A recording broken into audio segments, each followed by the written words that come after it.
নমস্কার বন্ধুরা, আর লাইভান cooking channel থেকে আবার একটা নতুন রেসিপি নিয়ে চলে এসেছি।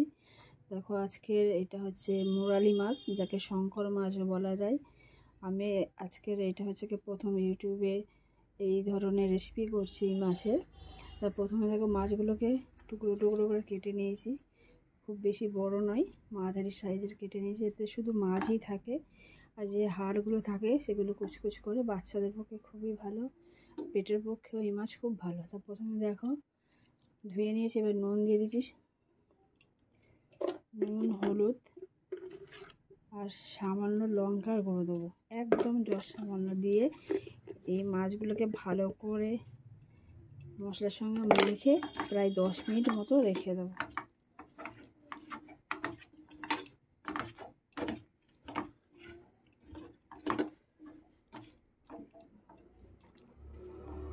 বন্ধুরা দেখো, 10 মিনিটের মতো রেখে দিচ্ছি, ভালো করে মাখানো হয়ে গেছে। 10 মিনিট পরে আমি কিভাবে এই রেসিপিটা করি তোমরা দেখো, সঙ্গে থাকো। বন্ধুরা 10 মিনিট পরে চলে এসেছি। দেখো, কড়া বসিয়ে দিয়েছি, তেল দেব, দিয়ে মাছটাকে ভেজে নেব।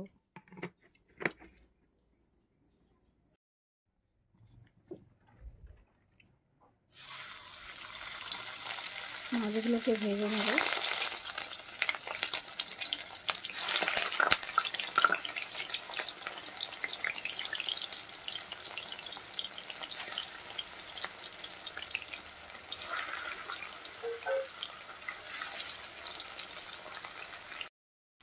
বন্ধুরা, এই মাছটা পুরো মাংসের মতো খেতে লাগে, সেই জন্য এটা মাংসের মতো রান্না করতে হবে। মাছগুলোকে ভেজে এবার নিচ্ছি, উল্টে দিচ্ছি। দেখো,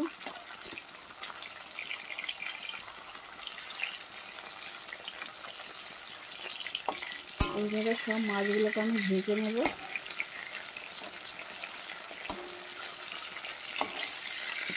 আরও কিছুটা আছে, একসঙ্গে ভাজবো না।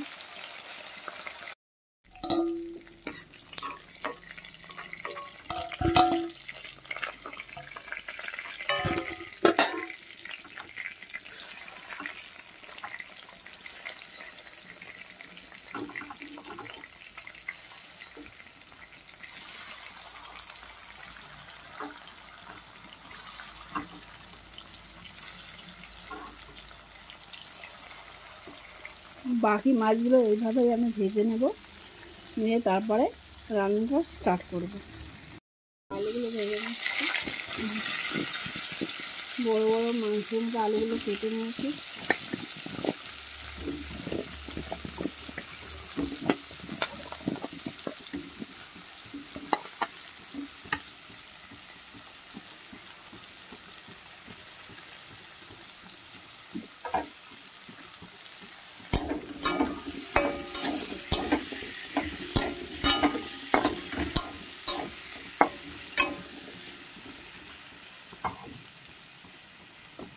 একটু লবণ আর একটু হলুদ দিয়ে আলুগুলোকে ভালো করে ভেজে নেব।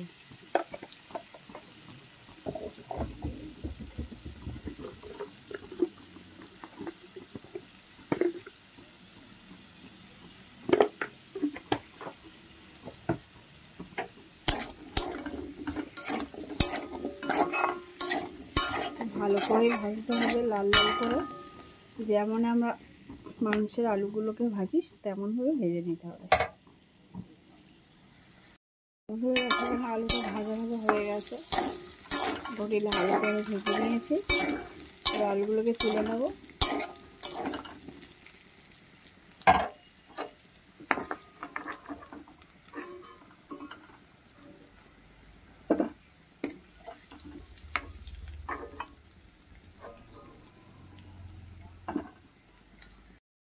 বন্ধুরা দেখো, আলুটা ভাজার পরে তুলে নেওয়ার পরে কিছুটা তেল ছিল, তাতে আমি কেটে রাখা দুটো পেঁয়াজ, মাঝারি সাইজের পেঁয়াজ কেটে রেখেছিলাম, সেইগুলোকে দিয়ে দিচ্ছি। আমরা যেমন চিকেন বা মটন রান্না করি তেমনভাবেই করতে হবে, তবে ওগুলো করার সময় বেশি তেল দিতে হয়, এখানে অত বেশি তেল দেওয়া যাবে না। এবার পেঁয়াজগুলোকে একটু লাল লাল করে ভেজে নিতে হবে, মিডিয়াম আছে খুব প্রয়োজন ধরে ভাজতে হবে। দেখো পেঁয়াজটা আমি এরকমভাবে ভেজে নিয়েছি। এবার একটা টমেটোকে কুচিয়ে রেখেছিলাম, সেটাকে আমি দিয়ে দিচ্ছি। দিয়ে ভালো করে পেঁয়াজ আর টমেটোকে ভাজবো। 4টে কাঁচা লঙ্কা চিড়ে রেখেছিলাম, সেটাকে দিয়ে দিচ্ছি।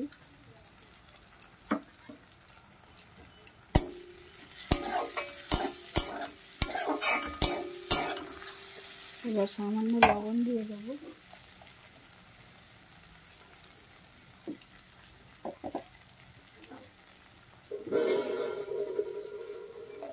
এবার আদা রসুন পেস্ট করে রেখেছিলাম, আর দিয়ে দেবো সেটা। ওখানটায় 1.5 চামচ আদা রসুনের পেস্ট দিয়ে দিচ্ছি।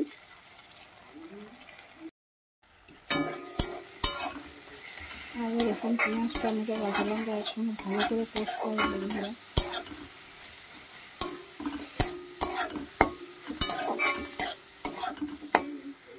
বন্ধুরা 1/2 চামচ হলুদ দিলাম, আর 1 চামচ আমি লঙ্কার গুঁড়ো দিলাম। দিয়ে একসঙ্গে মশলাগুলোকে ভালোভাবে কষবো।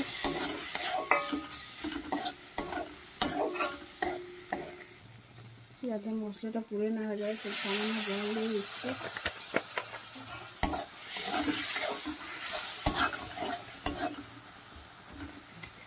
ভালোভাবে কষতে হবে যাতে মশলা থেকে তেলটা বেরোয়।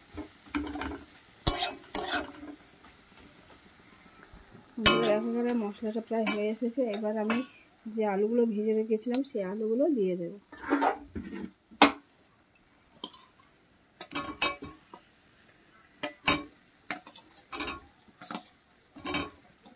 আলুগুলোকে দিয়ে আলুগুলো মশলার সঙ্গে ভালো করে ভেজে নেব কিছুক্ষণ আরও।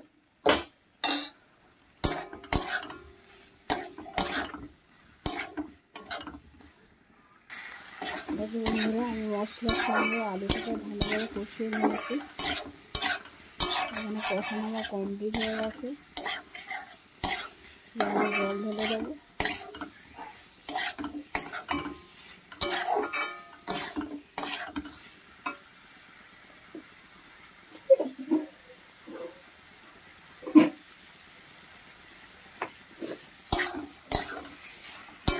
খুব বেশি জল দেবো না।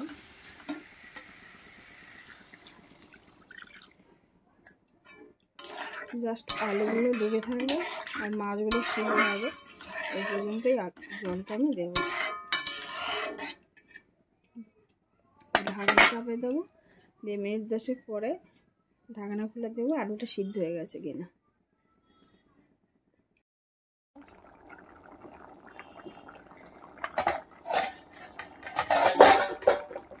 তরকারিটা ফুটে এসেছে।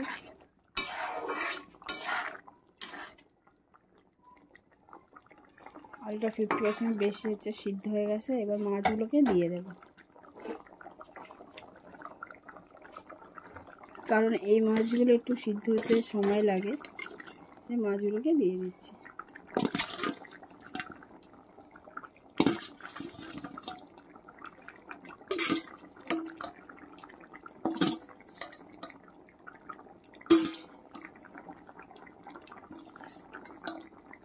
আরও এইভাবে মিনিট 10 ফুটিয়ে দেবো যাতে মাছ ও আলু সিদ্ধ হয়ে যায়।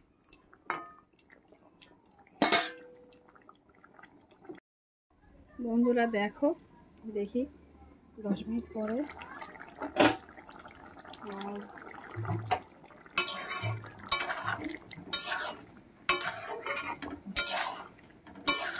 দেখুন বন্ধু প্রায় হয়ে এসেছে। দেখি আলু একদম সিদ্ধ হয়ে গেছে। আর বন্ধুরা দেখো, আমার এই রেসিপিগুলো তোমার ভালো লাগে অবশ্যই একটা লাইক করে দিও। কেমন হলো জানিও। তোমরা অবশ্যই বাড়িতে ট্রাই করে খেও। আর নতুন বন্ধু যদি থেকে থাকো তাদের সাবস্ক্রাইব করে আমাদের চ্যানেলটাকে যাতে এগিয়ে যায় তার জন্য সাহায্য করো।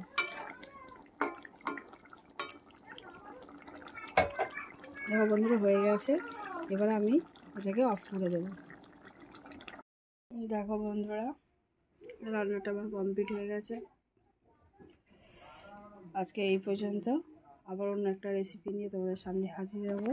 ততক্ষণ ভালো থেকো, সুস্থ থেকো, ধন্যবাদ। কত সুন্দর লাগছে।